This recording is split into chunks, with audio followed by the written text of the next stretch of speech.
ಪೊಡವಿಪತಿಗಳು ಬಂದು ತುರುಗಳ ಹಿಡಿವರೇ ಲೋಕದಲ್ಲಿ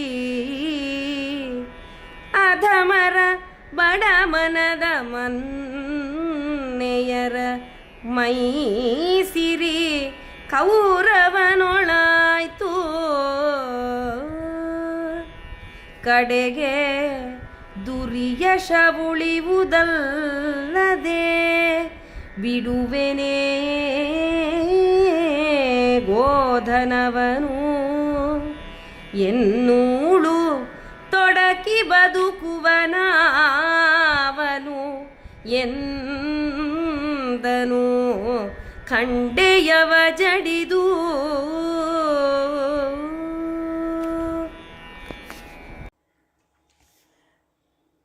ರಾಜರಾದಂಥವರು ಪೊಡವಿಪತಿಗಳು, ಪೊಡವಿ ಅಂದರೆ ಭೂಮಿ, ರಾಜ್ಯ, ಅದಕ್ಕೆಲ್ಲ ಒಡೆಯರಾದಂಥ ಇವರು ತುರುಗಳ ಹಿಡಿವರೇ ಬಂದು ಹೀಗೆಲ್ಲ ಬಂದು ಪಾಪದ ಗೋ ಸಂಪತ್ತನ್ನು ಗೋಧನವನ್ನು ಹಿಡಿತಾರೆಯೇ ಪಾಪ. ಮತ್ಸ್ಯರಾಜರು ಕೌರವರ ಹಸ್ತಿನಾವತಿಯ ಆ ಸಿರಿಗೆ ಸಮನಾದವರಲ್ಲ. ಅವರೇನಿದ್ರು ಸಾಧಾರಣದಂಥ ಮನ್ನೆಯರು, ಮಾಂಡಲಿಕರು ಅಂತ ಅನ್ಕೋಬೋದು.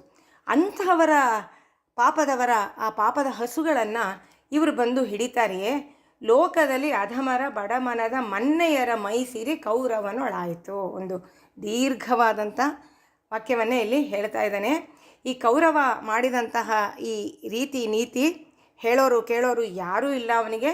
ಬಹಳ ಕ್ಷುಲ್ಲಕ ನೀಚತನ, ನೀಚರು ಮಾಡುವಂತಹ, ಭಿಕ್ಷುಕರು ಮಾಡುವಂತಹ ಒಂದು ತಿರುಪೆಯೋರು ಮಾಡುವಂತಹ ಕೆಲಸ ಆಯಿತು. ಹೀಗೆ ಅವರು ಮಾಡೋದುಂಟೆ. ಹೀಗೆ ಮಾಡಿದ್ರಿಂದ ಅವನಿಗೇನಾದರೂ ಜಯ ಸಿಗುತ್ತಾ? ಖಂಡಿತ ಇಲ್ಲ. ದಕ್ಷಿಣ ಗೋಗ್ರಹಣ ಆಗಲೇ ಕೈ ಬಿಟ್ಟಾಗಿದೆ. ಇನ್ನು ನೋಡಿದ್ರೆ ಇಲ್ಲಿ ನಾನಿದ್ದೀನಿ, ನನ್ನಂತಹ ವೀರನನ್ನು ಇವನು ಎದುರಿಸಿ ಗೆದ್ದು ಹಸ್ತಿನಾವತಿಗೆ ತಿರ್ಗಾ ಹೋಗೋ ಮಾತಿದೆಯಾ? ಖಂಡಿತ ಇಲ್ಲ. ಕೊನೆಗೆ ಅವನಿಗೆ ಜಯವೂ ಇಲ್ಲ, ಉಳಿಯೋದೇನಿದ್ರೂ ಅಪಕೀರ್ತಿ. ಇಂತಹ ಹಸುಗಳನ್ನು ಹಿಡಿಯಕ್ಕೆ ಬಂದಲ್ಲ, ಇವನಿಗೆ ಏನು ಬಂದಿತ್ತು, ಏನು ಕಡಿಮೆ ಆಗಿತ್ತು? ಕೌರವರ ರಾಜ್ಯದಲ್ಲಿ ಅಥವಾ ಹಸ್ತಿನಾವತಿಯಲ್ಲಿ ಕುರುಗಳ ರಾಜ್ಯದಲ್ಲಿ ಸಾಕಷ್ಟು ಪಶು ಮಂದೆ ಇರಲಿಲ್ವಾ? ಪಶು ಸಂಪತ್ತು ಇರಲಿಲ್ವಾ? ಇಲ್ಲಿ ಬಂದಿದ್ದಾನಲ್ಲ, ಇವರ ಹತ್ರ ಭಿಕ್ಷಾ ಬೇಡೋದಕ್ಕೆ ಅಂತ ಹೇಳಿ ಅವನಿಗೆ ಕೆಟ್ಟ ಹೆಸರು ಮಾತ್ರ ಉಳಿಯುತ್ತೆ. ಯಾಕೆ? ನಾನು ಬಿಡುವೆನೇ ಗೋಧನವನು. ನಾನೇನಾದರೂ ಬಿಡ್ತೀನ ನಮ್ಮ ಗೋ ಸಂಪತ್ತನ್ನು?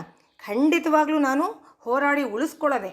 ಎನ್ನೋಳು ತೊಡಕಿ ಬದುಕುವ ನಾವನೆಂದನು ಖಂಡೆಯವ ಜಡಿದು. ನನ್ನನ್ನು ಎದುರಿಸಿ, ನನ್ನನ್ನು ಕೆಣಕಿ, ನನ್ನ ಜೊತೆ ಸಿಕ್ಕಾಕೊಂಡು ಯಾರು ತಾನೇ ಬದುಕಕ್ಕೆ ಸಾಧ್ಯ ಅಂತ ಹೇಳಿ ಕತ್ತಿಯನ್ನು ಝಳಪಿಸ್ತಾ ಇದ್ದಾನಂತೆ. ಕುಮಾರವ್ಯಾಸ ಯುದ್ಧವನ್ನೇ ಕಂಡಿರದಂತಹ ಉತ್ತರ ಕುಮಾರನ ಕೈಯಲ್ಲಿ ಖಂಡೆಯವ ಜಡಿದು ಅಂತ ಹೇಳಿ ಈ ಹಾಸ್ಯರಸಕ್ಕೆ ಮತ್ತೊಂದು ಕ್ಲೈಮ್ಯಾಕ್ಸ್ ಅಂತೀವಲ್ಲ, ಅದನ್ನು ಕೂಡ ಇಲ್ಲಿ ತಂದಿದ್ದಾನೆ. ಮುಂದೆ ನೋಡಿ, ಮುಂದಿನ ಪದ್ಯದಲ್ಲಿ ತಾನು ಏನೇನು ಮಾಡ್ತೀನಿ ಅನ್ನೋದನ್ನು ಉತ್ತರ ಕುಮಾರ ಕೆದರ್ತಾ ಇದ್ದಾನೆ. ಖಳನ ಮುರಿವೆನು. ಖಳನ ಮುರಿವೆನು ಹಸ್ತಿನಾಪುರದೊಳಗೆ ಠಾಣಾಂತರವನಿಕ್ಕುವೆ ತೊಲಗಿಸುವೆ ಕೌರವನ ಸೇನೆಯ ಧೂಳಿಪಟ ಮಾಡಿ ಗೆಲವತಹೆನೆಂದು ಉತ್ತರನು ಕೋಮಲೆಯರಿದಿರಲಿ ಬಾಯಿಗೆ ಬಂದುದಗಳುಹುತ್ತಿದ್ದನು.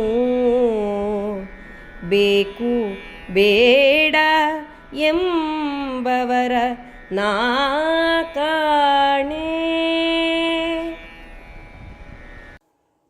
ಖಳನ ಮುರಿವೆನು. ಉತ್ತರ ಕುಮಾರ ಮುಂದುವರಿಸ್ತಾ ಇದ್ದಾನೆ. ತಾನೇನೇನೆಲ್ಲ ಮಾಡಿ ಗೆದ್ದುಕೊಂಡು ಬರ್ತೀನಿ ಅಂತ ಹೇಳಿ. ಮೊದಲು ನಮ್ಮ ಇಲ್ಲಿ ಹೋಗಿ ಅವನನ್ನು, ಕೌರವನನ್ನು ಬಡಿದು ಭಂಗಿಸಿ ಸೋಲಿಸಿ ನನ್ನ ಸೈನ್ಯವನ್ನು ಎಲ್ಲಿವರೆಗೆ ನುಗ್ಗಿಸ್ತೀನಿ ಅಂತ ಹೇಳಿದರೆ ಹಸ್ತಿನಾಪುರದೊಳು ಠಾಣಾಂತರವ ನಿಕ್ಕುವೆ. ಹಸ್ತಿನಾಪುರಕ್ಕೆ ಹೋಗಿ ಅದನ್ನೇ ಆಕ್ರಮಿಸ್ಕೊಂಡ್ಬಿಡ್ತೀನಿ. ಅಥವಾ ಅಲ್ಲೊಂದು ಸೇನಾ ತುಕಡಿಯನ್ನು ಅಲ್ಲಿ ಇಟ್ಟುಬಿಟ್ಟು ಎಲ್ಲವನ್ನೂ ನನ್ನ ನಿಯಂತ್ರಣಕ್ಕೆ ನಾನು ತಗೊಂಡ್ಬಿಡ್ತೀನಿ. ಮತ್ತು ಕೌರವನ ಸೇನೆಯ ಧೂಳಿ ಪಟ ಮಾಡಿ ತೊಲಗಿಸುವೆ. ಕೌರವನ ಸೇನೆಯನ್ನೆಲ್ಲ ಧೂಳಿಪಟ ಮಾಡ್ತೀನಿ, ಧೂಳೆಬ್ಬಿಸ್ಬಿಟ್ಟು ಅವನನ್ನು ಇನ್ನಿಲ್ಲ ಅಂತ ಅನ್ನಿಸಿ ಹೆಸರಿಲ್ದಾಗೆ ಓಡಿಸ್ಬಿಡ್ತೀನಿ. ಗೆಲವತಹೆನೆಂದುತ್ತರನು ಕೋಮಲೆಯರಿದಿರಲಿ ಬಾಯಿಗೆ ಬಂದುದ ಗಳಹುತ್ತಿದ್ದೆನು ಬೇಕು ಬೇಡೆಂಬವರ ನಾಕಾಣೆ.